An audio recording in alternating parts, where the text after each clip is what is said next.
Hello विद्यार्थियों, आज का जो लेक्चर होगा इसमें असाइनमेंट्स तो कम होंगे और वो असाइनमेंट्स ऐसे होंगे जो सीबीएसई में ज्यादातर पूछे जाते हैं। मेरी एक बात याद रखना, सीबीएसई बोर्ड में एनसीईआरटी असाइनमेंट्स ऑर्गेनिक केमिस्ट्री में बहुत ज्यादा आते हैं। ऐसा नहीं बाहर से असाइनमेंट्स आएंगे। तो एनसीईआरटी के जितने भी असाइनमेंट्स हैं उन्हें अच्छे ढंग से कर लेना, वो आपके लिए बहुत अच्छे रहेंगे। आप प्रीवियस ईयर क्वेश्चन उठा के देखना, आप पाओगे कि सब एनसीईआरटी असाइनमेंट्स बहुत ज्यादा यूज हुए हैं। अगर ये जो पहला चैप्टर जो हम डिस्कस कर रहे हैं, haloalkanes haloarenes organic chemistry का, इस चैप्टर में दोनों टाइप के क्वेश्चंस आएंगे। आपके थियोरेटिकल क्वेश्चंस भी आएंगे और रिएक्शन वाले क्वेश्चन भी आएंगे। तो आज उन सभी थियोरेटिकल असाइनमेंट्स, बहुत सारे टॉपिक्स होंगे, उन सबको डिस्कस करेंगे। तो स्टूडेंट्स टाइम वेस्ट ना करते आपका स्टार्ट करते हैं आज का लेक्चर। पहला असाइनमेंट्स आपको दिख रहा होगा।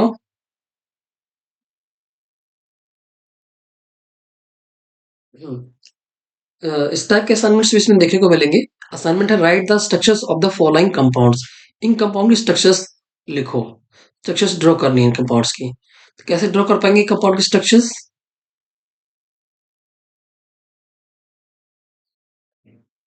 मैं एक दो कंपाउंड की स्ट्रक्चर ड्रॉ करके बताऊंगा, बाकी सब आपने ड्रॉ करने हैं। जैसे ये इसमें लिखा हुआ है 2 क्लोरो 3 मिथाइल पेंटेन।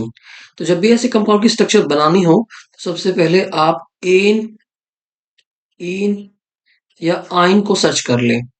जहाँ पे एन इन या आयन लिखा हुआ है, उससे पहले वर्ड रूट होगा, यानी मेन चेन होगी। तो यहाँ पे पेंट एन एन लिखा हुआ है, इससे पहले क्या? Pent pent means 5 carbon atoms. तो लिख ले 5 कार्बन एटम्स को, 5 कार्बन एटम्स। देन अब इसमें जो इससे पहले लिखे हुए हैं वो प्रीफिक्स है। प्रीफिक्स प्रीफिक्स में देखना 2 क्लोरो। तो कहीं से भी नंबरिंग करना शुरू कर दो। 2 क्लोरो तो 2 पे क्लोरीन, 3 मिथाइल। सो 1 2 3 पे मिथाइल यानी CH3 ग्रुप, थ्रीमिथाइल पेंटेन। बस ये है। एक कार्बन के मैक्सिमम 4 बॉन्ड हो सकते हैं। कार्बन मैक्सिमम 4 बॉन्ड्स बनाएगा। तो इसमें जितने इसने बॉन्ड बना लिए ठीक है, बाकी आप हाइड्रोजन एटम ऐड कर दो। तो ये कार्बन एक बॉन्ड बना चुका है, तो इसमें हम ऐड करेंगे 3 हाइड्रोजन एटम्स। इसमें ऐड कर देंगे 3 हाइड्रोजन एटम्स। सिमिलरली इसमें भी ऐड कर देंगे हम 3 हाइड्रोजन एटम्स। इस कार्बन कितने बॉन्ड्स है? 1 to 2 बॉन्ड्स है, तो इसमें ऐड कर देंगे हम 2 हाइड्रोजन एटम्स। इसके कितने बॉन्ड बन चुके हैं? 1 2 3, तो इसमें ऐड कर देंगे 1 हाइड्रोजन एटम्स। 1 2 3, तो इसमें ऐड कर देंगे 1 हाइड्रोजन एटम्स। ऐसे स्ट्रक्चर्स ड्रॉ कर लेंगे। आपको जो कॉम्प्लेक्स दिखाई देती है उसमें से मैं एक स्ट्रक्चर और ड्रॉ करके बता रहा हूँ आपको। बाकी सब ड्रॉ करनी है। आप कह रहे हो सर ये तो सिंपल सा बेसिक्स है, हम पहले कर चुके हैं, हमको आता है, कर लेना ये। फिर भी मैंने एक असाइनमेंट्स ले लिया आपको समझाने के लिए। और किसी को डाउट आता है कहीं भी तो वो मुझे से पूछ सकते हैं। मैसेज मैसेज की फैसिलिटी आपकी इस ऐप में, तो आप मैसेज करके पूछ सकते हो। नेक्स्ट देखो, ये वाला देखते हैं कैसे करेंगे इसको। यहाँ ये प्रीफिक्स है, ये भी प्रीफिक्स है। इससे पहले ये लिखा हुआ है benzene. Benzene means benzene main chain की तरह वर्क करेगा। यहाँ पे बेंजीन को लिख लेते हैं। बेंजीन तो आप सबको बनानी आती होगी। बेंजीन ड्रॉ कर लेते हैं। बेंजीन में होंगे, ठीक है। इस पे बेंजीन में 2 मिथाइल, तो 2 कहीं भी होगा। 1 ब्रोमो, तो 1 कोई पोजिशन ले लेते हैं। 1 ब्रोमो, 1 पे Br को ऐड कर देते हैं। 1 ब्रोमो 2 मिथाइल, तो 2 पे क्या है? CH3, 2 methyl. यह लिखा हुआ है 4 सेकेंडरी। सेकेंडरी का मतलब क्या होता है? एक कार्बन अगर 2 कार्बन एटम से जुड़ जाए तो वो कार्बन कहलाएगा सेकेंडरी। और एक कार्बन एक से ही अटैच हो तो वो कार्बन कहलाएगा प्राइमरी। और वही कार्बन अगर अदर 3 कार्बन एटम से अटैच हो जाए, उस कार्बन को कहेंगे हम टर्सरी। इसने कहा secondary. Butyl, but means 4 carbon atom.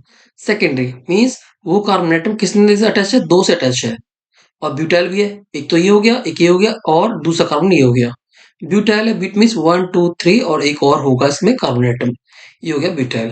अब ये कार्बन कौन सा है? ये कार्बन है सेकेंडरी। ये कार्बन कहलाएगा सेकेंडरी। वाई? क्योंकि ये इस बेंजीन के अलावा इसमें 2 कार्बन एटम से अटैच है, एक ये और एक ये।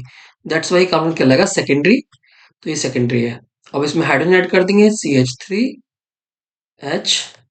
CH2, CH3। ऐसे करेंगे इनकी हम स्ट्रक्चर ड्रॉ करना। तो मैंने 2 एग्जांपल्स मैंने सॉल्व किए, बाकी 3 एग्जांपल्स आप खुद से सॉल्व करोगे ताकि आपकी प्रैक्टिस हो सके। अभी भी कोई प्रॉब्लम आती है तो नेक्स्ट लेक्चर में आप मेरे से पूछ सकते हो, सर इनमें प्रॉब्लम आती है। किसी को अगर कोई प्रॉब्लम आती है तो स्ट्रक्चर ड्रॉ करने में। अब ये वाली कैटेगरी देखो, ये वाली कैटेगरी कई बार पूछी जाती है। Name the following alkyl halide according to the system, classify them as alkyl, allyl, benzyl, vinyl, aryl. इसका मतलब क्या होता है? पहले समझो, इनको बारी बारी समझते हैं। प्राइमरी प्राइमरी सेकेंडरी टर्सरी का मतलब क्या होगा? एक कार्बन एक से अटैच हो तो वो कार्बन कहलाएगा प्राइमरी। एक कार्बन अगर दो से अटैच हो तो कहलाएगा सेकेंडरी। और एक कार्बन अगर थ्री से अटैच है तो कहलाएगा टर्सरी। वो कार्बन कहलाएगा टर्सरी। उसे जोड़ने वाले ग्रुप भी प्राइमरी सेकेंडरी टर्सरी कहलाएंगे। जैसे इससे अगर हम हैलोजन जोड़ देते हैं तो ये हैलाइड कौन सा हो गया? Primary alkyl halide. अब इस सेकेंडरी कार्बन से हैलोजन जोड़ देते हैं तो ये हैलोजन कौन सा कहलाएगा? Secondary alkyl halide. Secondary alkyl halide. Similarly इस केस में भी क्या होगा? जिस कार्बन से ये कार्बन जुड़े हुए हैं, ये कौन सा कार्बन है? टर्सरी है। अगर इससे हैलोजन ऐड कर देते हैं तो हैलोजन जो जुड़ा हुआ है वो किससे जुड़ा हुआ है? टर्सरी कार्बन से। तो ये हैलाइड कहलाएगा टर्सरी एल्काइल हैलाइड। हैलाइड भी कहलाएगा टर्सरी एल्काइल हैलाइड। ठीक है, आगे देखो।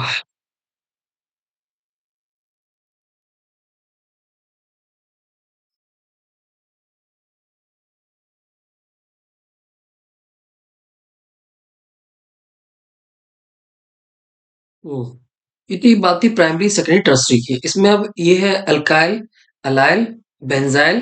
अलाइल क्या होता है? अलाइल अलाइल में कार्बन कार्बन डबल बॉन्ड और उससे जस्ट नेक्स्ट कार्बन होगा वो होगा sp3 हाइब्रिडाइज। उसे हम कहेंगे अलाइल। अगर इसमें कोई हेलोजन जोड़ जाए तो उसे हम कहेंगे अलाइल हलाइड। Allyl halide. तो इसमें से ढूंढ के बताओ अलाइल हलाइड कहाँ कहाँ पे है? आपको कहाँ दिख रहे हैं अलाइल हलाइड? ये देखना। इस केस में, हाँ, जहाँ पे आपको अलाइल हलाइड मिले वहां रुक जाना है। तो पहली कैटेगरी हम डील कर रहे हैं अलाइल क्या होता है। अलाइल में कार्बन कार्बन डबल बॉन्ड, उससे अगले कार्बन एटम पे वो कार्बन एटम होगा sp3 हाइब्रिडाइज और उससे जुड़ा हुआ हैलोजन। कुछ स्टूडेंट्स को जो है हाइब्रिडाइजेशन निकालने में प्रॉब्लम आ रही होगी जरूर। तो मैं आपको थोड़ा सा हिंट देता हूँ हाइब्रिडाइजेशन कैसे निकालना है। देखो, एक शॉर्ट और सिंपल सा मेथड मैं बता देता हूँ। अगर एक कार्बन एटम से चार अलग अलग एटम जुड़े हुए हैं, चार एटम जुड़े हुए हैं, डिफरेंट ना हो, जरूरी नहीं सेम भी हो सकते हैं। चार एटम जुड़े हुए हैं, एक एटम, दूसरा एटम, तीसरा एटम, वही चौथा एटम। एक कार्बन एटम से चार एटम जुड़े हुए हैं, इसका मतलब क्या होगा? उसमें हाइब्रिडाइजेशन होगा sp3, यानी एक s और तीन p ऑर्बिटल्स, यानी 4 ऑर्बिटल्स sp3। उसी से अगर थ्री एटम जुड़े हों, थ्री एटम, एक दो तीन, तीन एटम जुड़े हों, ठीक है, तीन एटम, इसका मतलब क्या होगा? एक s और दो p ऑर्बिटल, तो थ्री हो गया ना, sp2। तो हाइब्रिडाइजेशन हो गया sp2। उससे अगर कितने एटम जुड़े हों? टू एटम जुड़े हों, एक और दो, टू एटम्स जुड़े हों। एटम्स को काउंट कर लेना। टू एटम का मतलब क्या है? एक s और एक p, sp। तो sp3, sp2, sp। तो तीन टाइप के हाइब्रिडाइजेशन आपको देखने को मिलेंगे। ऐसे आप, बहुत सिंपल सा तरीका है, ऐसे आप हाइब्रिडाइजेशन निकाल सकते हो। ऐसे करके आप हाइब्रिडाइजेशन निकाल लोगे। नेक्स्ट देखो, अब इसमें कौन सी कैटेगरी हम डील करेंगे? अलालिक के कौन कौन से एग्जाम्पल्स हैं और बेंजालिक के कौन कौन से एग्जाम्पल हैं। बेंजालिक क्या है, लाल क्या है, ये थोड़ा सही से समझेंगे ताकि आपको आगे ऑर्गेनिक केमिस्ट्री में प्रॉब्लम ना आए। ऑर्गेनिक केमिस्ट्री में आगे आपको दिक्कत आ सकती है अगर आपने ये चीजें नहीं समझी तो।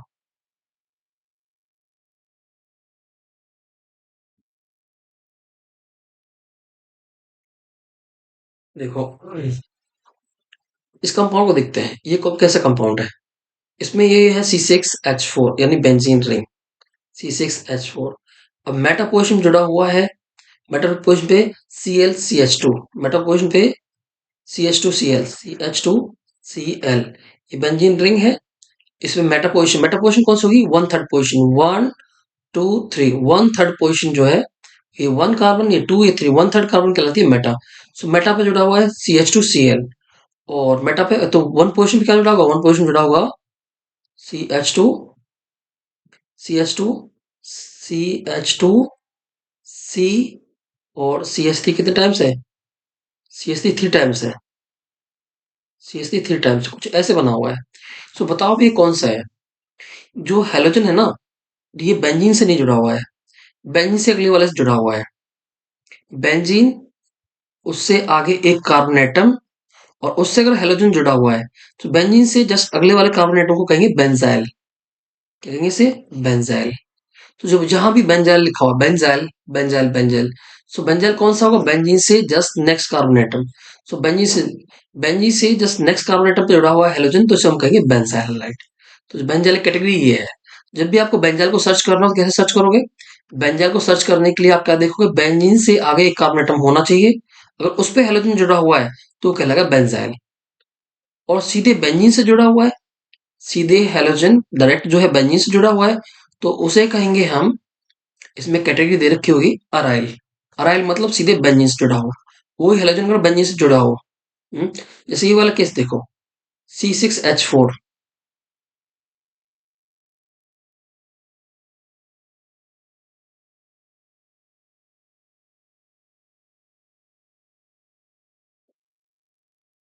इस वाले केस में देखो, C6H4, इसका मतलब क्या है? C6H4 मतलब, इसका मतलब है बेंजीन। बेंजीन, और इससे क्या जुड़ा हुआ है? Br। इससे जुड़ा हुआ है Br, तो डायरेक्ट बेंजीन से जुड़ा हुआ है ना। इस केस में C6H4 का मतलब है बेंजीन, इससे जुड़ा हुआ Br, तो डायरेक्ट हेलोजन जो है डायरेक्ट जुड़ा हुआ बेंजीन से। इस ऐसी कैटेगरी को हम कहेंगे, इसको हम कहेंगे अराइल। ये कहलाएगी अराइल।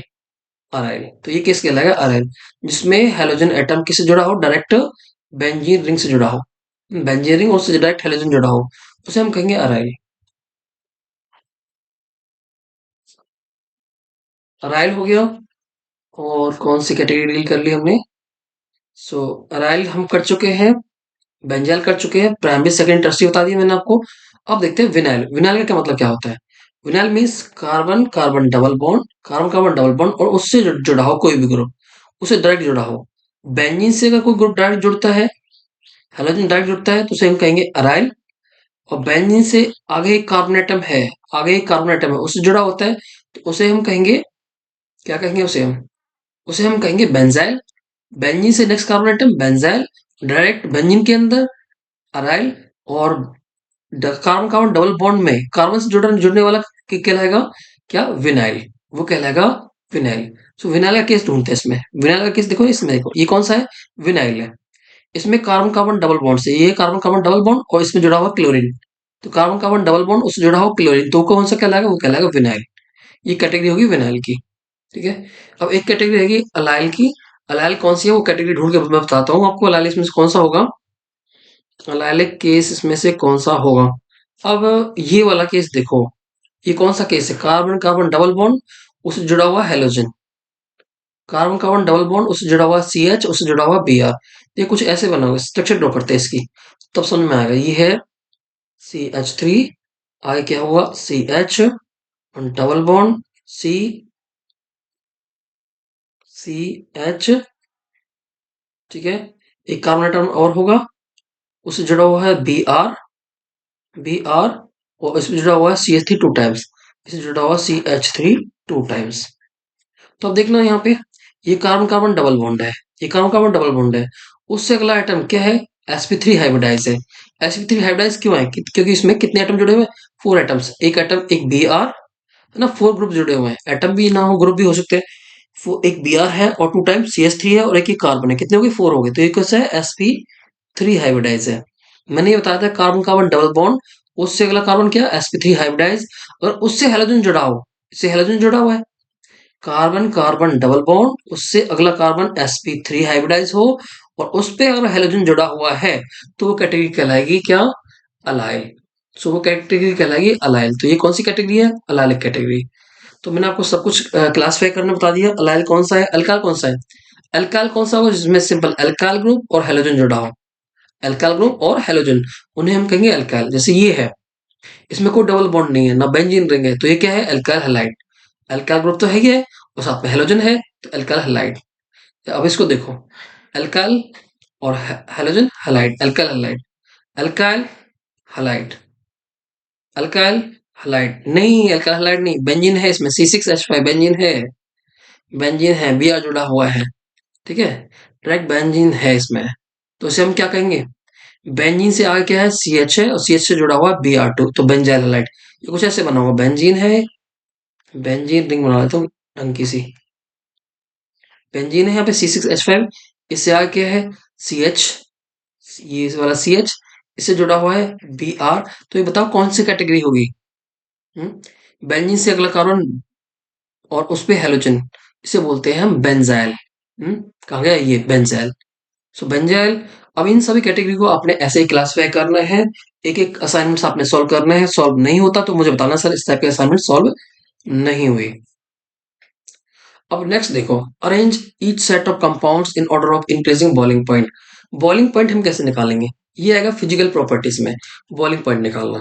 बॉइलिंग पॉइंट निकालने के लिए मॉलिक्यूलर मास जितना होगा, मॉलिक्यूलर मास जितना ज्यादा होगा, vendor wall force, vendor walls force जो है उतना ही ज्यादा होगा, वैन फोर्स उतना ज्यादा इंक्रीज होगा।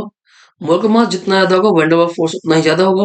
और जितना ज्यादा वैन फोर्स होगा, वैन फोर्स जितना ज्यादा होगा, उसका जो बॉइलिंग पॉइंट है, उसका जो बॉइलिंग पॉइंट है वो भी इंक्रीज हो जाएगा। सो मोलर मास का एक रिलेशन तो है किससे, वैन फोर्स स्ट्रेंथ है।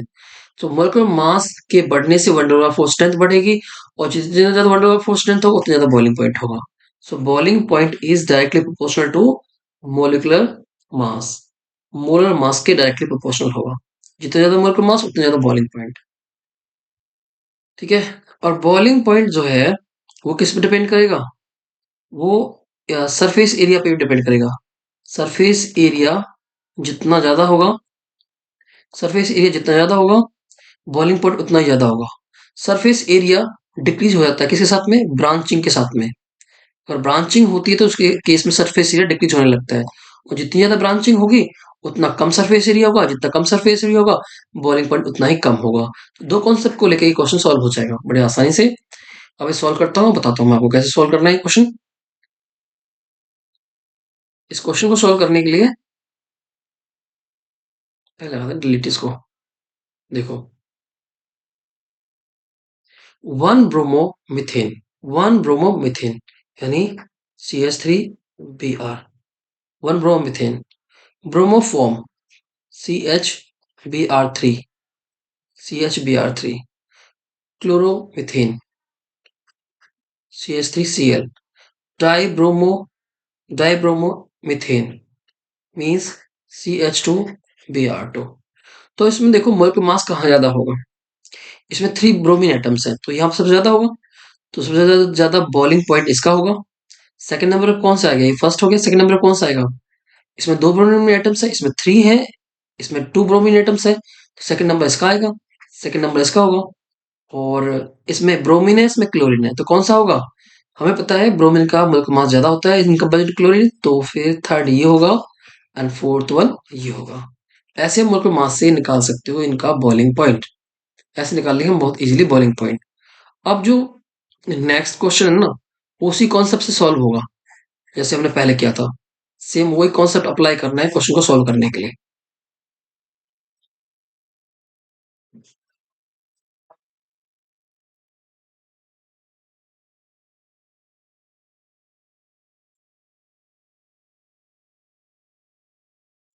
सो अप्लाई करते हैं। देखो, one chloropropane, one chloropropane, prop means 3 carbon atoms, one chloro, one पे क्लोरीन होगा। एक तो ये है isopropyl chloride, isopropyl chloride. Hmm one chlorobutane, one chlorobutane, one chlorobutane. Surface area जितना ज्यादा होगा, मैंने बताया था सरफेस एरिया जितना ज्यादा होगा या मोलर मास जितना ज्यादा होगा, सो मोलर मास इसका ज्यादा होगा इसके कंपैरिजन में। इसमें 3 कार्बन एटम्स है, इसमें भी 3 कार्बन एटम्स है, इसमें 4 कार्बन एटम्स है, तो इसका तो मोलर मास भी ज्यादा होगा और साथ में सरफेस एरिया भी ज्यादा होगा। जितना ज्यादा मोलर मास होता है, मोलर मास जितना ज्यादा होगा, मोलर मास जितना ज्यादा होगा, या फिर सरफेस एरिया जितना ज्यादा होगा, सरफेस एरिया जितना ज्यादा होगा, उसमें क्या होगा, मोलर मास ज्यादा है या सरफेस एरिया ज्यादा, इसका मतलब है इसका बॉइलिंग पॉइंट भी ज्यादा ही होगा। तो यहाँ पे इसका बॉइलिंग पॉइंट इसका ए, इसको मैं दे रहा हूँ ए मीन्स इसका सबसे ज्यादा है। बी और सी कौन से होंगे, इन दो को कंपेयर करो, इसका सरफेस एरिया ज्यादा, इसका सरफेस एरिया कम, इसमें ब्रांचिंग है, तो इसका इसको देते हैं हम बी और इसको देते हैं हम सी। सबसे ज्यादा इसका होगा, देन इसका, देन इसका। इस टाइप के क्वेश्चन हम पहले भी सोल्व कर चुके हैं, तो एक क्वेश्चन और भी आ चुका है यहाँ पे, दो सोल्व कर लेते हैं। Predict the order of reactivity in the following. कल पढ़ा था हमने SN1 SN2 को बहुत अच्छे से। SN1 में जो ऑर्डर ऑफ रिएक्टिविटी होता है वो क्या होता है? Tertiary, secondary, primary and then methyl halide. ये ऑर्डर होता है टर्सरी हैलाइड। टर्सरी क्यों होता है? क्योंकि टर्सरी कार्बोकैटायन जो है वो सबसे ज्यादा स्टेबल होता है। उस वजह से सेकेंडरी कार्बोकैटायन होगा वो कम स्टेबल होगा, और प्राइमरी कैटायन सबसे कम स्टेबल होता है। स्टेबिलिटी के अकॉर्डिंग ये ऑर्डर होता है। और SN2 में ऑर्डर किसके अकॉर्डिंग था? स्टेरिक हिंड्रेंस के अकॉर्डिंग। स्टेरिक हिंड्रेंस के अकॉर्डिंग। स्टेरिक हिंड्रेंस जितनी ज्यादा होगी, रिएक्टिविटी उतनी कम होगी। और स्टेरिक हिंड्रेंस डिपेंड करती है किस पे? बल्कि ग्रुप्स पे। बल्कि ग्रुप्स पे जितने बड़े ग्रुप जुड़े होंगे, स्टेरिक हिंड्रेंस उतनी ज्यादा होगी और रिएक्टिविटी उतनी कम होगी। तो ऑर्डर क्या होगा इसमें? टर्सरी की वजह इसमें मिथाइल हैलाइड में सबसे ज्यादा होगी, उसके बाद रिएक्टिविटी किससे ज्यादा होगी? मिथाइल हैलाइड के बाद में प्राइमरी की, देन सेकेंडरी की, देन टर्सरी की। सबसे ज्यादा reactivity methyl halide, then secondary tertiary की रिएक्टिविटी सबसे कम होगी। तो दोनों के ऑर्डर रिवर्स है। आपने अभी सर्च करना आ गया होगा कि प्राइमरी कौन सा है, सेकेंडरी कौन सा है, टर्सरी कौन सा है। इजीली सर्च कर लेते होंगे आप।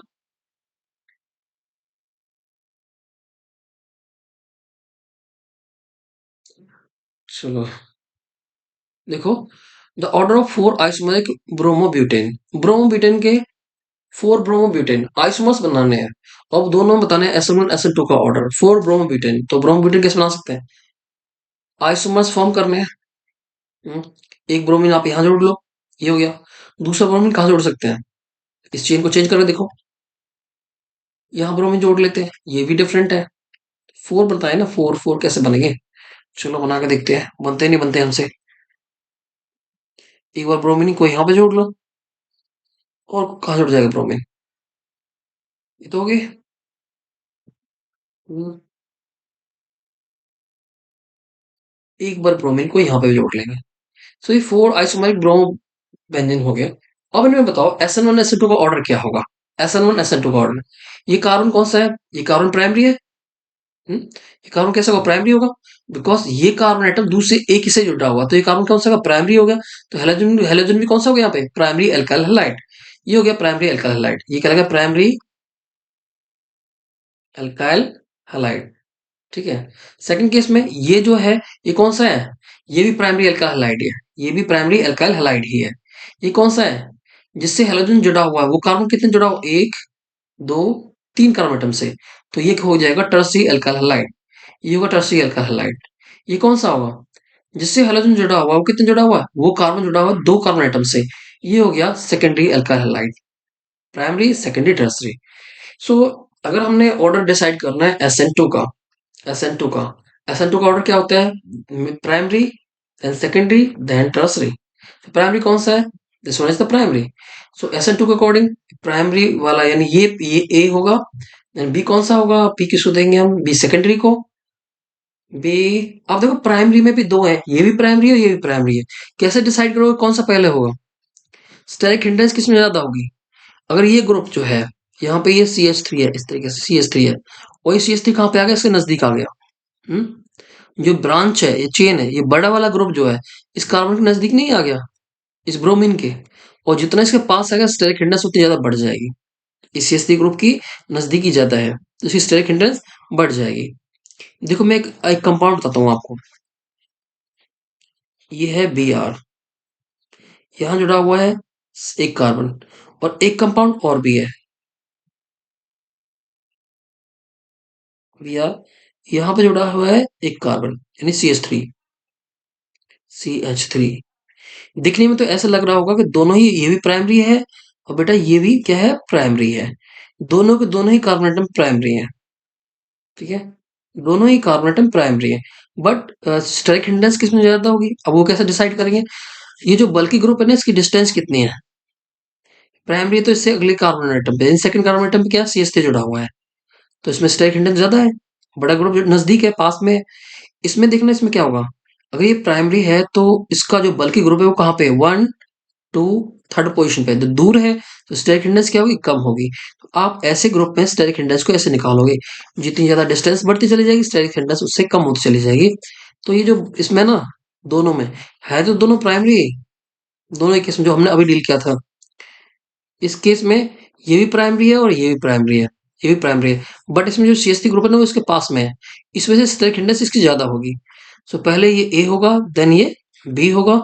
और दोनों प्राइमरी है तो इसको ए देंगे, इसको बी देंगे, फिर किसको लेंगे, सेकेंडरी को। सेकेंडरी हो गया सी, देन ये क्या हो गया, डी। और ये था SN2 का ऑर्डर।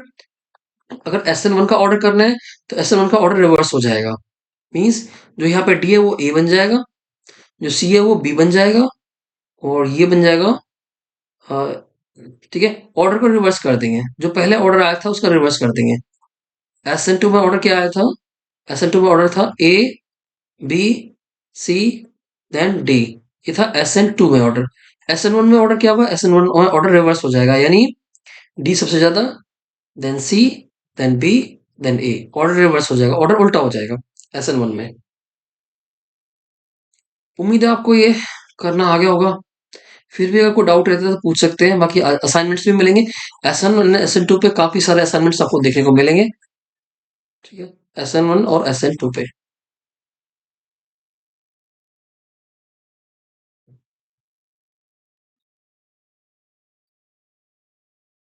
इसका पहला पार्ट सॉल्व हो चुका है, दूसरा पार्ट देखो इसका।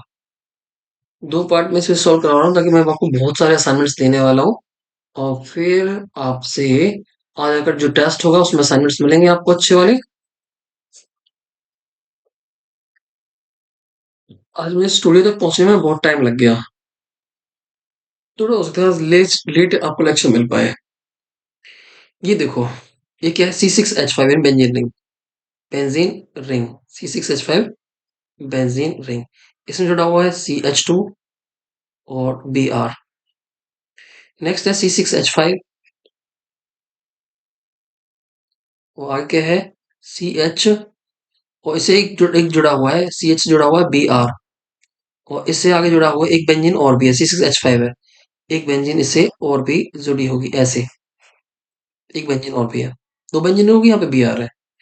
अगला एग्जांपल क्या है, नेक्स्ट एग्जांपल में बेंजीन रिंग है एक, C6H5, आगे क्या है, CH, और उससे जुड़ा हुआ है Br, Br भी है, और उससे CH3 जुड़ा हुआ है, CH3 जुड़ा हुआ है।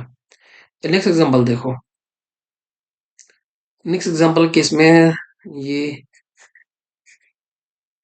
बेंजीन, उससे आगे कार्बोनेटम, उस कार्बन जुड़ा हुआ CH3, उससे जुड़ा हुआ है Br भी, जो सी से जुड़ा हुआ है।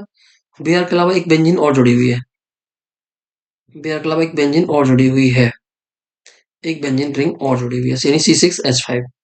ये होगी स्ट्रक्चर्स। अब बताओ SN1 SN2 का ऑर्डर। पहले SN2 को ढूंढ लेते हैं। SN2 यानी बड़े वाले ग्रुप से डरता है, ऐसे याद रखो। SN2 बड़े वाले ग्रुप से डरता है, तो छोटा वाला ग्रुप ढूंढेगा। ये क्या है, ये प्राइमरी है। ये कौन सा है, सेकेंडरी है। ये कौन सा है, सेकेंडरी है। ये कौन सा है, तीन ग्रुप जुड़े हुए हैं ना, जिससे हेलोजन जुड़ा हुआ है वो कार्बन कितने से जुड़ा हुआ है, एक दो तीन से, तो ये कौन सा हो गया, टर्सरी हो गया। सो आप बहुत आसानी से डिसाइड करोगे, ये प्राइमरी, ये सेकेंडरी, ये सेकेंडरी, ये टर्सरी। अब सेकेंडरी में आप देख रहे हो, इसमें दो बड़े बड़े ग्रुप्स हैं, और इसमें एक बड़ा ग्रुप है, एक छोटा ग्रुप है। तो स्टेरिक हिंड्रेंस किसमें कम होगी, स्टेरिक हिंड्रेंस इसमें कम होगी। तो ऑर्डर क्या रहने वाला है, इसको हम देंगे ए, इसको देंगे हम, इन दोनों में से किसको सेलेक्ट करेंगे, ये भी सेकेंडरी है और ये भी सेकेंडरी है, किसको सेलेक्ट करेंगे हम, इसको सेलेक्ट करेंगे। क्यों, क्योंकि इसमें एक छोटा ग्रुप है, इसमें दोनों ही क्या है, बड़े वाले ग्रुप है, बेंजीन और बेंजीन दो बड़े ग्रुप्स है, तो हम इसको सिलेक्ट करेंगे। तो ये हो गया हमारा बी, और ये हो गया हमारा सी, और ये हो गया डी, क्योंकि इसमें क्या है, टर्सरी है। ये हो गया हमारा डी, ABCD। अब जो ऑर्डर है ये था SN2 का ऑर्डर, SN1 का ऑर्डर बताना है तो इसका उल्टा हो जाएगा, यानी डी, डी, सी, बी, ए, ये ऑर्डर हो जाएगा SN1 का। उम्मीद है SN1 SN2 का ऑर्डर किसी भी एग्जाम्पल में आप निकाल लोगे। नहीं निकालते हैं अभी भी ऑर्डर तो मुझे फिर बता देना है, और भी असाइनमेंट्स आपके साथ में डिस्कस किए जा सकते हैं। नेक्स्ट, ये देखो, इस केस में बताओ क्या होगा ऑर्डर। इसका ऑर्डर पूछा है, SN2 का ऑर्डर पूछा है। SN2 का ऑर्डर। ये कौन सा हेलोजन है यहाँ पे? ये हेलोजन कौन सा होगा? Cl। ये हेलोजन होगा SN2 रिएक्शन में, ये हेलोजन होगा प्राइमरी। ये कैसा होगा? सेकेंडरी। सेकेंडरी क्यों है? क्योंकि हेलोजन जिस कार्बन से जुड़ा हुआ है वो कार्बन एटम कितने से जुड़ा हुआ है? वो अदर 2 कार्बन एटम से जुड़ा हुआ है। दैट्स व्हाई कहलाएगा सेकेंडरी।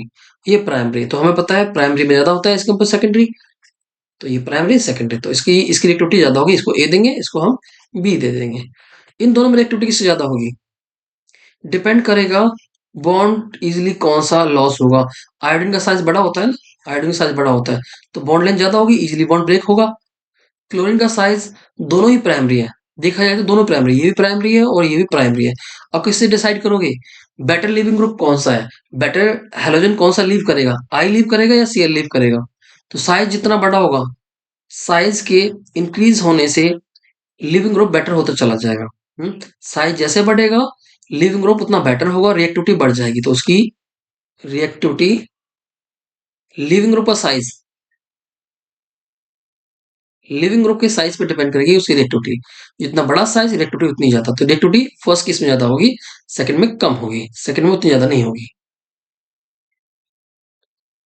अब ये बिल्कुल अलग सा कॉन्सेप्ट आ गया, identify chiral achiral molecules in each of the following pairs of compounds. वैसे जैसे फॉर्मूले दे रखे हैं, कायरल अकार्यल बताना है। कायरल कैसे बताएंगे हम?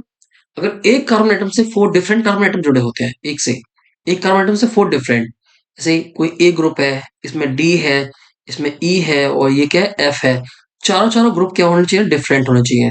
अगर डिफरेंट है तो कारल, डिफरेंट है तो कारल, और डिफरेंट नहीं है तो एकारल, डिफरेंट नहीं है तो एकारल। ठीक है, बस ऐसे सिलेक्ट कर लेना है।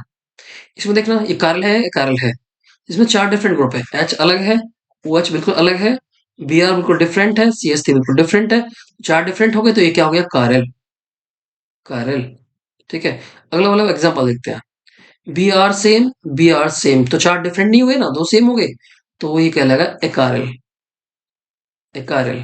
अगला वाला एग्जांपल देखो, इसमें O H different, H different, C H three different, और ये पूरा ग्रुप क्या है? डिफरेंट। 4 डिफरेंट ग्रुप हो गए, तो ये भी क्या कहलाएगा? कारल, कारल।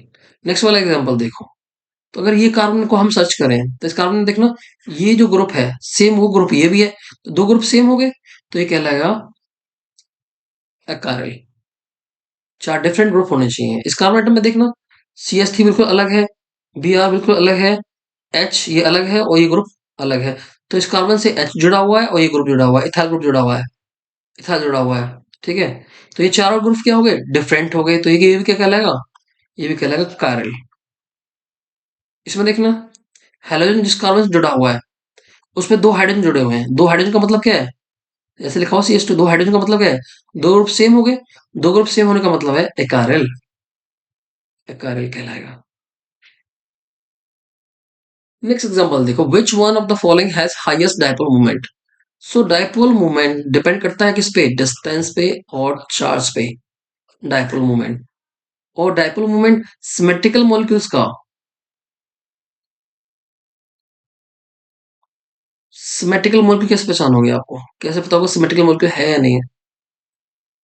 सिमेट्रिकल मॉलिक्यूल्स का डायपोल मोमेंट हमेशा क्या होगा? जीरो होगा, जीरो होगा। सिमेट्रिकल मॉलिक्यूल्स कैसे पहचानोगे आप? हम्म, बताऊंगा। सिमेट्रिकल मॉलिक्यूल्स का डायपोल मोमेंट जीरो होगा, और साथ में डायपोल मोमेंट जो है वो डिपेंड करेगा बॉन्ड पोलैरिटी पे, बॉन्ड पोलैरिटी पे। ठीक है, डायपोल मोमेंट डिपेंड करेगा बॉन्ड पोलैरिटी पे, और बॉन्ड पोलैरिटी किस पे डिपेंड करेगी? इलेक्ट्रोनेगेटिविटी डिफरेंस पे, इलेक्ट्रोनेगेटिविटी डिफरेंस पे, इलेक्ट्रोनेगेटिव डिफरेंस कितना है। एक पॉइंट तो ये हो गया, और सेकंड पॉइंट किस पे होगा? पहला तो है बॉन्ड पोलैरिटी फैक्टर, दूसरा ये कि ये वेक्टर क्वांटिटी है, ये क्या है? एक वेक्टर क्वांटिटी है। वेक्टर मींस इसका मैग्नीट्यूड भी होगा, मैग्नीट्यूड भी होगा और इसकी डायरेक्शन भी होगी, मैग्नीट्यूड भी और डायरेक्शन दोनों ही होगी। तो डायरेक्शन से भी हम बताएंगे कि इसका डायपोल मोमेंट कैसा होगा। अगर दो वेक्टर कुछ ऐसे आ जाते हैं तो उनका वेक्टर क्या होगा? कैंसिल आउट हो जाएगा, उनका वेक्टर सम जीरो हो जाएगा, इन डायपोल मोमेंट क्या होगा? उसका जीरो होगा। ऐसे केस में वेक्टर लगाते कैसे हैं? ये जो एरो वाला साइड है ये ये ज्यादा इलेक्ट्रोनेगेटिव की तरफ लगाएंगे। जो इलेक्ट्रोनेगेटिव होगा उसकी तरफ ये लगाएंगे एरो, जो कम इलेक्ट्रोनेगेटिव की तरफ होगा वो उसकी तरफ ये टेल रहेगी। अब एग्जांपल देख लेते हैं, इसे कैसे सॉल्व करते हैं वो देखते हैं, किस वाले से सॉल्व होगा वो भी देखते हैं। CHCl2 यानी CHCl2, Cl और Cl, ये कम इलेक्ट्रोनेगेटिव, कार्बन ज्यादा इलेक्ट्रोनेगेटिव, तो एरो कुछ ऐसे लगाएंगे, इसमें भी एरो ऐसे ही लगेगा। बट कार्बन क्लोरीन में से क्लोरीन ज्यादा इलेक्ट्रोनेगेटिव, तो एरो बाहर की तरफ रहेगा, ऐसे इसमें रहेगा, ये बाहर की तरफ रहेगा। इसमें वेक्टर देखा जाए तो जो डायपोल मूवमेंट है वो किस वजह से है, इस कार्बन हाइड्रोजन बॉन्ड की वजह से है, इस कार्बन हाइड्रोजन बॉन्ड की वजह से भी है, कार्बन क्लोरीन बॉन्ड की वजह से भी है, कार्बन क्लोरीन बॉन्ड की वजह से भी है। तो डायपोल मूवमेंट सबसे ज्यादा इसी का होगा। दूसरे केस में क्या होगा, हाइड्रोजन क्लोरीन क्लोरीन क्लोरीन, दो बॉन्ड अपोजिट हो गए ना ऐसे, एक वेक्टर ऐसे। तो मैंने जब बताया था अगर दो ऐसे वेक्टर्स आ जाएं तो उसका डायपोल मोमेंट क्या होगा, जीरो होगा, तो इनका तो कैंसिल आउट हो गया। अब इसमें जो डायपोल मूवमेंट है वो किस वजह से, इस कार्बन हाइड्रोजन बॉन्ड की वजह से, इस कार्बन क्लोरीन बॉन्ड की वजह से। तो इस वजह से इसका जो डायपोल मूवमेंट है इसके कंपैरिजन में क्या होगा, कम होगा। और जो फोर्थ केस है वो केस कैसा होगा, सी एल सी एल और सी एल। इसमें देखो, इसमें वेक्टर्स लगाओ पहले की तरह। अगर आप इसके वेक्टर्स को देखो तो इसके वेक्टर्स अपोजिट है, ये वेक्टर इसके अपोजिट है, ये वाला वेक्टर इसके अपोजिट है, सभी वेक्टर्स के अपोजिट लगे हुए हैं। इसका मतलब है सबका वेक्टर सम क्या होगा, जीरो होगा। मींस इसका डायपोल मोमेंट क्या होगा, जीरो होगा। डायपोल मोमेंट यहाँ पे जीरो निकल के आएगा। या आप कह सकते हैं सिमेट्रिकल मॉलिक्यूल से हम पहला पॉइंट में बताया था, सिमेट्रिकल मॉलिक्यूल्स में डायपोल मोमेंट क्या होता है, जीरो होता है। सिमेट्रिकल मॉलिक्यूल्स का डायपोल मोमेंट क्या होता है, जीरो होता है। तो आप कैसे इसका आंसर दोगे, आंसर दोगे इसमें, इसमें जो सभी वेक्टर सम जो है वो ज्यादा है, इस वजह से डायपोल मोमेंट ज्यादा है। और इसके वेक्टर्स के क्या हो गए, कैंसिल आउट हो गए। इसका वेक्टर सम क्या होगा, कम आएगा। इसके सभी वेक्टर कैंसिल आउट हो रहे हैं, इसका और ये मॉलिक्यूल कैसा सिमेट्रिकल है, इस वजह से डायपोल मोमेंट क्या होगा, इसका जीरो होगा। Next, although chlorine is an electron withdrawing group, yet it is an ortho para-directing in electrophilic aromatic substitution reactions. Why? Chlorine जो है इलेक्ट्रॉन विड्रॉइंग ग्रुप है। देखो पहले क्वेश्चन को समझो ध्यान से, ये क्वेश्चन इंपॉर्टेंट भी है और कई बार सीबीएसई में पूछा भी गया है। अगर मैं लिखता हूँ क्लोरोबेंजीन, इसमें क्लोरीन जो है इलेक्ट्रोनेगेटिव है, और फिर भी जब हम इसकी रेजोनेंस ड्रॉ करते हैं, तो जब भी हम कोई सब्स्टिट्यूशन करते हैं, सपोज हम इसका क्लोरीनेशन करें, Cl2Al Cl3 के साथ रिएक्शन करें, तो क्लोरीन कहाँ जुड़ेगा, ऑर्थो पे और पैरा पे। तो क्लोरीन जुड़ेगा ऑर्थो पे और पैरा पे। इसका मतलब क्या है, इसका मतलब ये ग्रुप क्या है, ऑर्थो पैरा डायरेक्टिंग है। आने वाला इलेक्ट्रोफाइल ऑर्थो पे जुड़ रहा है और पैरा पे जुड़ रहा है। इसका मतलब क्या है, ये क्लोरीन है वो क्या है, ऑर्थो पैरा डायरेक्टिंग है। उसने दूसरी बात ये कही, पहला तो उसने ये कहा कि इलेक्ट्रोनेगेटिव है, दूसरा ये ऑर्थो पैरा डायरेक्टिंग है। तो आप ये बताओ, ये ऑर्थो पैरा डायरेक्टिंग क्यों है, इलेक्ट्रोनेगेटिव होने के बाद ये ऑर्थो पैरा डायरेक्टिंग नहीं होना चाहिए था, फिर ऐसा क्यों है। ऐसा इस वजह से होगा, इसका जो मेन रीजन है आप समझो, अब आपको समझ में आएगा। इसका मेन रीजन आप समझ में आएगा। देखो, जो क्लोरीन है ना, क्लोरीन इलेक्ट्रोनेगेटिव होने की वजह से आई नेगेटिव इफेक्ट शो करेगा, इंडक्टिव नेगेटिव इफेक्ट शो करेगा। और और इस पे होते हैं लॉन पेयर इलेक्ट्रॉन्स, तो क्या शो करेगा, R positive, resonance positive effect. जब भी इलेक्ट्रोफाइल आएगा अटैक करने के लिए, इलेक्ट्रोफाइल आएगा अटैक करने के लिए, इलेक्ट्रोफाइल ई पॉजिटिव चार्ज वाला, वो इलेक्ट्रॉन लेगा। तो इलेक्ट्रोफाइल जुड़ जाएगा इससे, इलेक्ट्रोफाइल जुड़ जाएगा इससे। कहाँ जुड़ेगा, जहाँ जुड़ना चाहिए, ऑर्थो पे। तो ऑर्थो पे इलेक्ट्रोफाइल जुड़ जाएगा, और इसकी बॉन्ड के इलेक्ट्रॉन लेकर के। इस कार्बन पे क्या आएगा, इस वाले कार्बन पे आएगा पॉजिटिव चार्ज। देन ये जो क्लोरीन एटम है, आई नेगेटिव इंडक्टिव नेगेटिव इफेक्ट की वजह से इसको डिस्टेबलाइज कर रहा है, इलेक्ट्रॉन विड्रॉ कर रहा है, इलेक्ट्रॉन विड्रॉ कर रहा है, डिस्टेबलाइज कर रहा है। सो इसका इंडक्टिव नेगेटिव इफेक्ट इसको डिस्टेबलाइज करता है, डिस्टेबलाइज करेगा, इसको क्या करेगा, इसको डिस्टेबलाइज करेगा। इंडक्टिव नेगेटिव इफेक्ट इसको डिस्टेबलाइज करेगा, बट जो रेजोनेंस पॉजिटिव इफेक्ट है उसको स्टेबलाइज करेगा, स्टेबलाइज करेगा। और जो रेजोनेंस पॉजिटिव इफेक्ट है स्टेबलाइज कहाँ कहाँ पे करेगा, स्टेबलाइज करेगा ऑर्थो पे और पैरा पे, ऑर्थो पे और पैरा पे।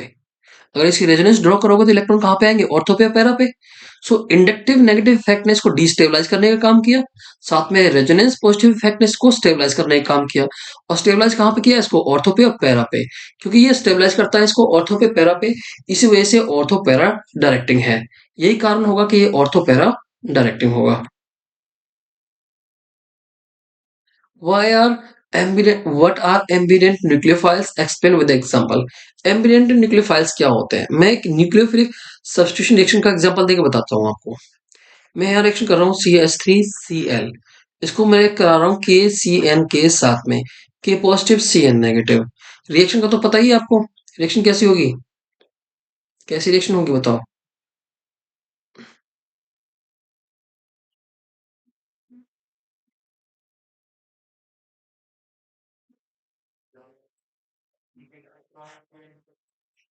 न्यूक्लियोफिलिक सब्स्टिट्यूशन रिएक्शंस, न्यूक्लियोफाइल आएगा, अटैक करेगा, ये वाला न्यूक्लियोफाइल यानी K positive CN negative, nucleophile आएगा, अटैक करेगा, और यहाँ से Cl निकल जाएगा, तो क्या क्या बनेगा, CH3CN प्लस KCl। ये रिएक्शन होगी।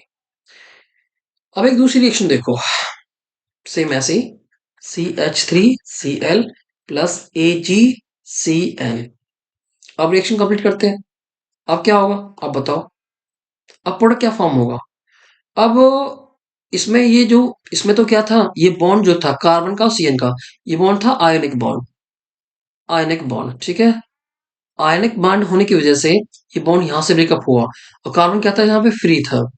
बट AgCN के अंदर ये बॉन्ड कैसा है, ये है covalent bond, covalent bond. Carbon कहाँ अटैक करेगा, कार्बन अटैक नहीं कर पाएगा, स्ट्रॉन्ग बॉन्ड बना, कार्बन फ्री नहीं है, लेकिन नाइट्रोजन फ्री है, नाइट्रोजन फ्री है, तो अब यहाँ कौन अटैक करेगा, नाइट्रोजन अटैक करेगा, यहाँ Cl निकल जाएगा। एजी इसका, एजी इसका, और Cl इसका, AgCl, AgCl साइड प्रोडक्ट की तरह, और NC, CN नहीं NC जुड़ेगा अब इसमें, तो CH3NC। आपने देखा CN, CN जो न्यूक्लियोफाइल है, ये दोनों से अटैक कर सकता है, कार्बन से भी और नाइट्रोजन से भी। ऐसा न्यूक्लियोफाइल जिसमें दो अटैकिंग एटम्स हो, इसमें टू न्यूक्लियोफिलिक एटम्स हो, न्यूक्लियोफिलिक एटम्स हो, हम्म, इसमें टू न्यूक्लियोफिलिक एटम्स हो, जो जिसमें दो एटम ऐसे हो जो न्यूक्लियोफाइल की तरह वर्क करें, टू न्यूक्लियोफिलिक एटम्स,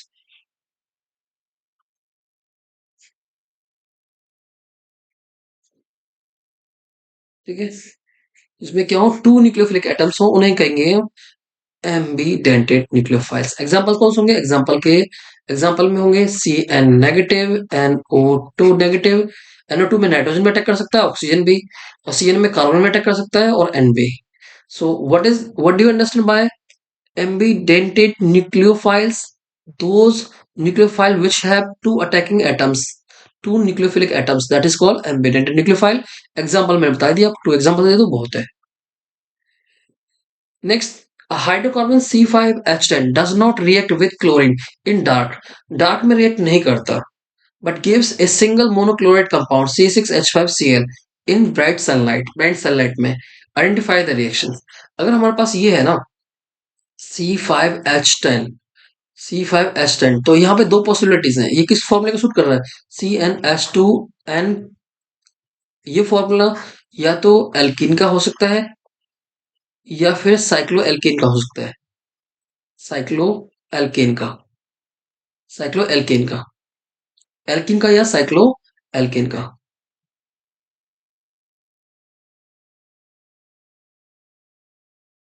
एल्किन का या फिर साइक्लो एल्किन का, दो में से किसी एक का फॉर्मूला हो सकता है। बट उसने कहा कि ये क्या देता है, सिंगल मोनोक्लोराइड कंपाउंड। इसका मतलब है कि जितने भी कार्बन एटम है सभी कैसे इक्विवेलेंट है। सिंगल कब बनेगा, जब सभी कार्बन एटम कैसे होंगे, इक्विवेलेंट होंगे। मींस एल्किन तो नहीं होगा, फिर क्या होगा, साइक्लो एल्किन होगा। अब पॉसिबिलिटी किसकी होगी, साइक्लो एल्किन की। कहने का मतलब ये है, ये C5H10, C5H10 तो कार्बन 5 इस फॉर्म में होंगे। अगर इसका हम क्लोरीनेशन करें, Cl2 और H न्यू यानी सनलाइट, है ना, एनर्जी ऑफ फोटोन होती है, एनर्जी ऑफ सनलाइट। अब इसकी रिएक्शन कराएं तो क्लोरीन कहाँ पे जुड़ेगा, क्लोरीन को एक ही पॉइंट पे ऐड होगा, यहाँ ऐड कर देते हैं। आप सोचो सर यहाँ पे ऐड करें, यहाँ ऐड करें, यहाँ ऐड करें, वो एक ही बात है। ये क्या कहलाएगा, वन क्लोरो साइक्लोपेंटेन। यहाँ जोड़ देंगे तो क्या कहलाएगा, वन क्लोरो साइक्लोपेंटेन। यहाँ पर जोड़ेंगे तब भी क्या होगा, वन क्लोरो साइक्लोपेंटेन। यहाँ जोड़ने के बाद क्या होगा, वन क्लोरो साइक्लोपेंटेन। तो कहीं जोड़ दो उसको, तो एक ही प्रोडक्ट पॉसिबल है इसका। उसने कहा सिंगल मोनोक्लोराइड कंपाउंड, तो रिएक्शन क्या होगी, ये होगी। और कई बार इसको 2 मार्क्स में भी CBSE बोर्ड ने पूछा हुआ है, सेम क्वेश्चन को रिपीट कराया हुआ है। Next, para-dichlorobenzene has higher melting point than those of ortho and meta. Para dichlorobenzene. अगर हम डाइक्लोरोबेंजीन बनाए, एक बार जोड़ देते हैं पैरा पोजीशन पे, दूसरा जोड़ देते हैं इसको ऑर्थो पोजीशन पे, Cl और Cl। तीसरा जोड़ देते हैं इसको मेटा पोजीशन पे। मेटा पोजीशन कौन सी होगी? One third position, one third, one two three, one two ortho, one four para. So para की जो सिमेट्री है, para is more symmetrical, para is more symmetrical, para ज्यादा सिमेट्रिकल है in comparison to ortho and meta. और symmetrical होने की वजह से इसकी सीसीपी यानी क्लोज पैकिंग, ये क्लोजली पैक होगा। कैसा होगा? क्लोज पैक्ड होगा, क्लोज पैक्ड होगा।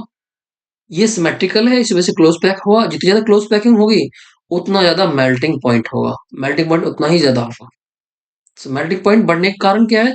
Close packing. और क्लोज पैकिंग क्यों है? क्योंकि ये सिमेट्रिकल है, ये दोनों ज्यादा सिमेट्रिकल नहीं है। Next question, explain why dipole moment of chlorobenzene is lower than that of cyclohexyl chloride.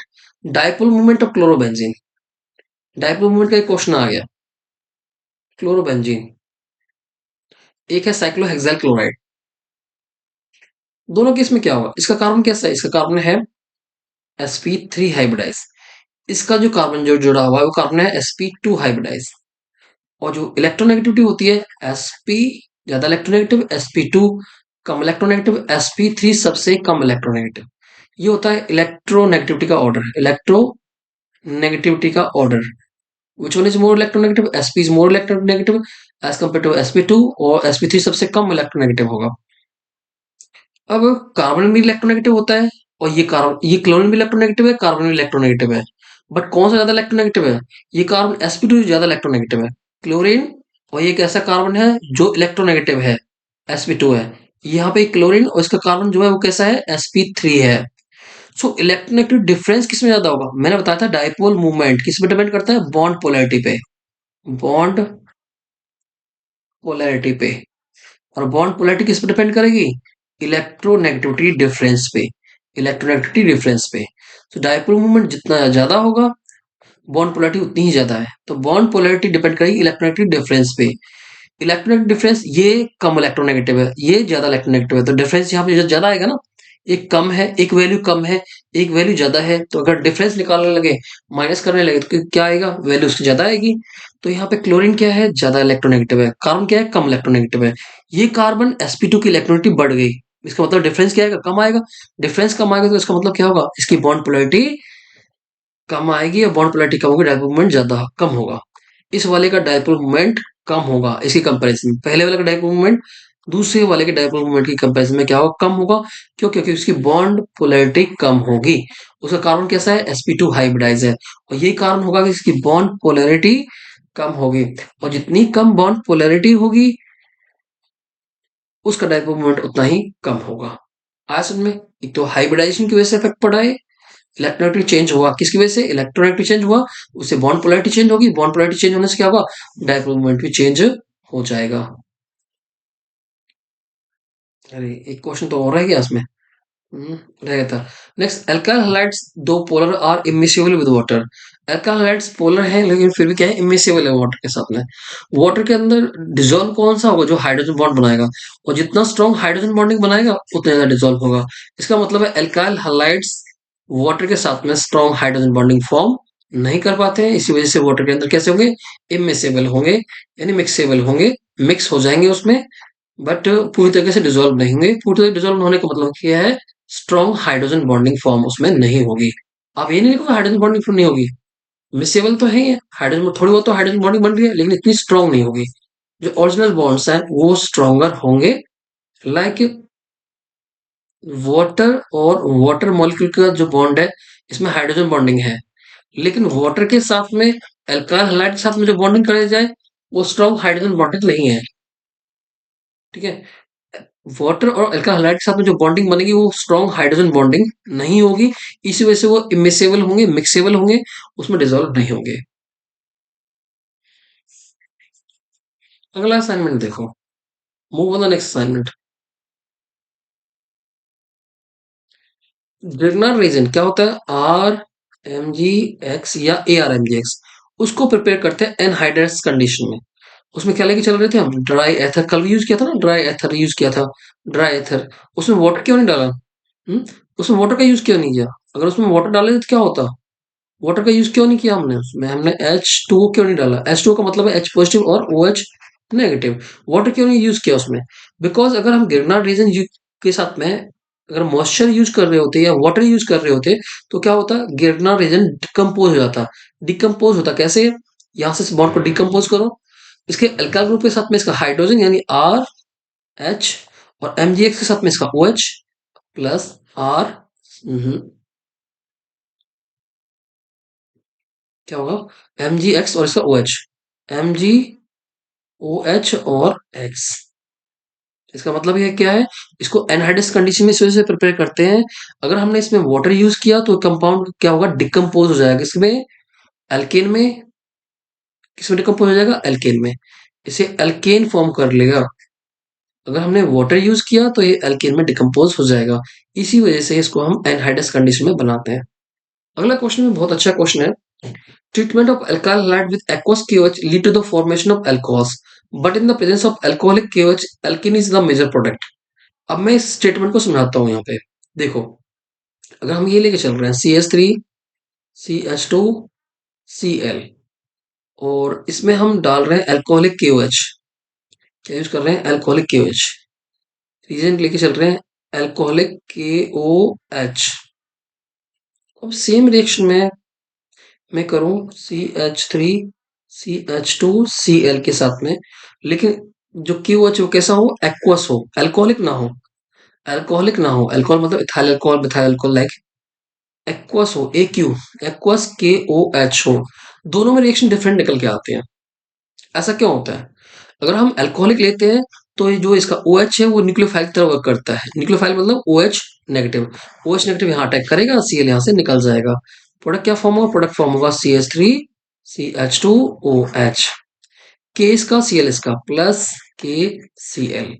दूसरे केस में अगर उसे हम गलत कह दिया मैंने, थोड़ा थोड़ा गलती, तो मिस्टेक हो गई मैंने एक चलो मैं इसको थोड़ा चेंज कर देता हूँ यहीं पे, फिर कोई प्रॉब्लम नहीं। ये अल्कोहलिक नहीं, सपोज ये एक्वस है, ये अल्कोहलिक है। नीचे वाला कैसा है? अल्कोहलिक है। अल्कोहलिक है, अल्कोहलिक। एक्वस के केस में क्या होगा? एक्वस के केस में न्यूक्लियोफाइल की तरह वर्क करेगा। OH नेगेटिव आएगा, अटैक करेगा, Cl यहाँ से निकल जाएगा, KCl निकल जाएगा, और OH इसमें सब्स्टिट्यूट हो जाएगा। OH यानी न्यूक्लियोफाइल जो है इसका सब्स्टिट्यूशन हो जाएगा। तो क्या होगी? SN2 reaction, nucleophilic substitution reaction. कब? जब ये एक्वस कंडीशन में होगा। और जब ये अल्कोहलिक कंडीशन में होगा, अल्कोहलिक कंडीशन में होगा, तो इसमें होगा बीटा एलिमिनेशन। Beta elimination. वो ये पूछ रहा है, एक्वस केस में तो सब्स्टिट्यूशन होता है और अल्कोहलिक केस में बीटा एलिमिनेशन होता है। एलिमिनेशन के बाद क्या बनेगा? अल्फा से क्लोरीन और बीटा से एक, अल्फा कौन सा होता है? जिसपे हेलोजन जुड़ा होता है वो कार्बन कहलाता है अल्फा। उससे अगला कार्बन कहलाता है बीटा। अल्फा से तो निकलेगा हेलोजन और बीटा से निकल जाएगा हाइड्रोजन। दो ग्रुप निकलेंगे, एक यहाँ से निकल रहा है, एक यहाँ से, तो वहां पे बॉन्ड आएगा। ये क्या बन जाएगा? CH2 double bond CH2। H को कौन लेगा? इसका OH। OH के साथ में इसका H, बीटा से HOH H2O, और K के साथ में इसका Cl प्लस KCl। तो जब हम अल्कोहलिक KOH डालते हैं तो इसमें एलिमिनेशन होता है, बीटा एलिमिनेशन। अल्फा से हेलोजन निकलता है, बीटा से हाइड्रोजन निकलता है, यहाँ पे एक बॉन्ड आ जाता है, बॉन्ड आ जाता है, एल्कीन फॉर्म हो जाता है, अल्कीन फॉर्म हो जाता है। उसने कहा इससे एल्कीन फॉर्म हो रहा है, इससे अल्कोहल फॉर्म हो रहा है, अल्कोहल। अब क्वेश्चन को देखते हैं दोबारा से। ट्रीटमेंट ऑफ अल्काइल हैलाइड, जब भी अल्काइल हैलाइड का ट्रीटमेंट करते हैं किसके साथ में करते हैं? एक्वस KOH के साथ में। एक्वस KOH के साथ ट्रीट करते हैं तो it lead to the formation of alcohol, तो इससे अल्कोहल फॉर्म होता है, अल्कोहल फॉर्म होता है। But in the presence of alcoholic KOH, अगर अल्कोहलिक KOH लेके चलें, alkene is the major product, तो एल्किन मेजर प्रोडक्ट होता है, एल्किन फॉर्म होता है, अल्किन फॉर्म होगा। ऐसा क्यों होगा? बिकॉज जो एक्वस कंडीशन में, यानी जो वाटर है, वाटर एक पोलर सॉल्वेंट है, वाटर एक पोलर सॉल्वेंट है, और वाटर की जो पोलैरिटी है अल्कोहल की कंपैरिजन में ज्यादा होगी। अल्कोहल की कंपैरिजन में, अल्कोहल की कंपैरिजन में ज्यादा होगी। वाटर इज मोर पोलर, और ज्यादा पोलर सॉल्वेंट की वजह से ये किस तरह वर्क करता है? न्यूक्लियोफाइल की तरह वर्क करता है। इसमें मोर पोलर सॉल्वेंट है, इस वजह से ये न्यूक्लियोफाइल की तरह वर्क करेगा, न्यूक्लियोफाइल की तरह वर्क करेगा। बट सेकंड केस में, अल्कोहलिक केस में, ये न्यूक्लियोफाइल की तरह वर्क नहीं करेगा, क्योंकि इसमें जो सॉल्वेंट है वो लेस पोलर है। और किस तरह वर्क करेगा, ये करेगा, किसकी तरह वर्क करेगा, ये बेस की तरह वर्क करेगा, बेस की तरह। ये इसका मेन रीजन है। ठीक है। पहले केस में ये वर्क करता है न्यूक्लियोफाइल की तरह। क्यों वर्क करता है, क्योंकि इसमें क्या है, इसमें वाटर जो है पोलर सॉल्वेंट है, इस वजह से ये न्यूक्लियोफाइल की तरह वर्क करता है। इसमें अल्कोहल लेस पोलर सॉल्वेंट है, इस वजह से ये किस तरह वर्क करेगा, एक बेस की तरह वर्क करेगा। केओएच एक बेस की तरह वर्क करेगा, ना कि न्यूक्लियोफाइल की तरह। और बेस का काम क्या होता है, एच पॉजिटिव आयन लेना। इस वजह से इसने एच पॉजिटिव आयन यहां से लिया था।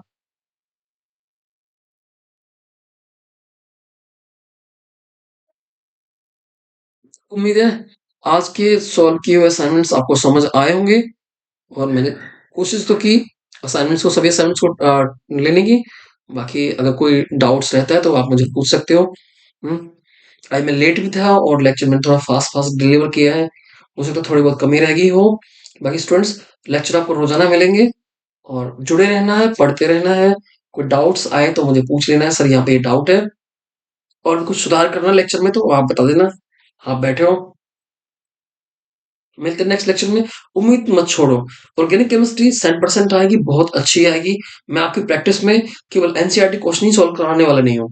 एनसीईआरटी के अलावा एनसीईआरटी के अलावा एनसीईआरटी एग्जाम्पलर, जिसमें ऑब्जेक्टिव सब्जेक्टिव दोनों टाइप के क्वेश्चन होते हैं, वो भी करवाऊंगा सॉल्व। और प्रीवियस ईयर के बहुत बढ़िया बढ़िया असाइनमेंट्स आपको सॉल्व कराऊंगा, हर एक यूनिट के। इतना जरूर है, जो थ्योरी का जो कंटेंट होगा वो थोड़ा कम होगा। कोशिश करूंगा बच्चे थ्योरी पढ़ पढ़ के परेशान ना हो।